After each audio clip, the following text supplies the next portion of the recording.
वाणी में 4 गुण होने चाहिए। सबसे पहले तो स्वर मीठा हो, स्वर मीठा, स्वर में मिठास हो। फिर आप जिन शब्दों का चयन कर रहे हैं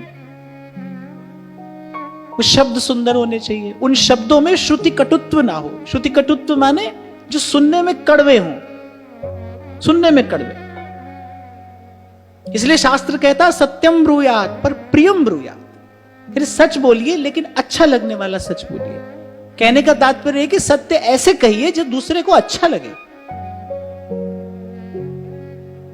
बहुत लोग मैं देखता हूं संसार में, वो कह रहे हैं हम तो सीधी बात करते हैं, भले कड़वी लगे, हम तो सीधी बात करते हैं। पर मैंने ऐसे लोगों को देखा है कि वो कड़वी बात केवल कहने के समय उपस्थित होते हैं। अगर उनको कड़वी बात सुननी पड़ जाए फिर उनको सही नहीं होता। तो कोई अच्छी बात नहीं है कि हम तो सीधी बात कहते हैं, कड़वी बात कहते हैं। ना ना, वो कह रहे सत्यम ब्रूयात पर प्रियम ब्रूयात। एक बात मैं आपको बताऊं, बात करनी नहीं आती है सबको। बात करना ये बहुत बड़ी कला है, इसको वाक चातुरी कहते हैं। सबको नहीं आती बात करनी। कुछ लोगों का लक्ष्य भले अनुचित ना हो, लेकिन उनके शब्द इतने कठोर होते हैं कि कोई उनकी बात सुनना नहीं चाहता है, कोई भी उनकी बात नहीं सुनना चाहता है। बाबा बुल्ले शाह एक बात कहते हैं, वो कहते हैं कि मंदा बोल कदी मुंहो कड्डिए ना, मंदा बोल कदी मुंहो कड्डिए ना, मंदा बोल सजना तिखा तीर हुंदा, चंगे बोल दा बोलिया शान उच्चा, ते चंगे बोल दा चंगा अखीर हुंदा। आपके शब्द सुंदर हो। मुझे बहुत बरस पहले बनारस में एक वृद्ध संत ने ये बड़ी मूल्यवान शिक्षा दी थी। उन्होंने कहा था कि जब यहां बैठो तो समझना कि अब मैं शब्द से भगवान की आराधना करूंगा। जब हम प्रभु को निवेदन करने के लिए कोई फूल फल लाते हैं तो हम देखते हैं ना, पूरा खिला हुआ फूल हो, पका हुआ फल हो, सुंदर फूल और फल प्रभु को निवेदन किए जाते हैं। अरे तुम ऐसे स्थान पर बैठे हो जहां शब्द से भगवान की आराधना की जाएगी, तो प्रयास करना तुम्हारा शब्द सुंदर हो। तो बात भीतर बैठ गई। तब से मैं प्रयास करता हूं कि बहुत हल्के शब्द का प्रयोग यहां से न किया जाए, बहुत हल्के शब्द का प्रयोग न किया जाए। मुझे याद है एक बार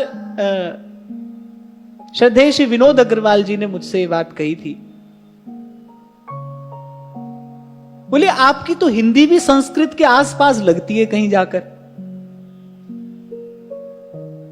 तो बोले अपनी भाषा थोड़ी सरल कर लीजिए। तो मैंने कहा देखो 2 रास्ते हैं, या तो मैं अपनी भाषा सरल कर लूं या मेरे श्रोता मेरे शब्दों को समझने में निपुण हो जाएं। तो मैं अपनी भाषा सरल करने की बजाय ये चाहूंगा कि मेरे श्रोता इतने निपुण हो जाएं कि इन शब्दों के सौंदर्य को ग्रहण कर सके, इनके रस को ग्रहण कर सके।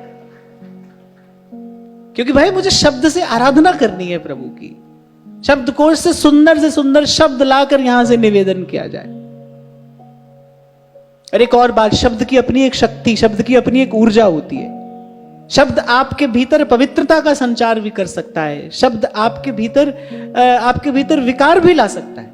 तो सबसे पहले तो स्वर मीठा हो, फिर शब्द सुंदर हो, फिर जो वाक्य रचना हो वो भी बड़ी बड़ी सुष्ठु होनी चाहिए।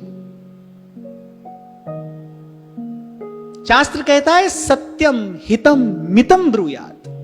सबसे पहले सच बोलिए, फिर कह रहे हितम ब्रूयात, आपका वाक्य आपका वचन हितकारी हो।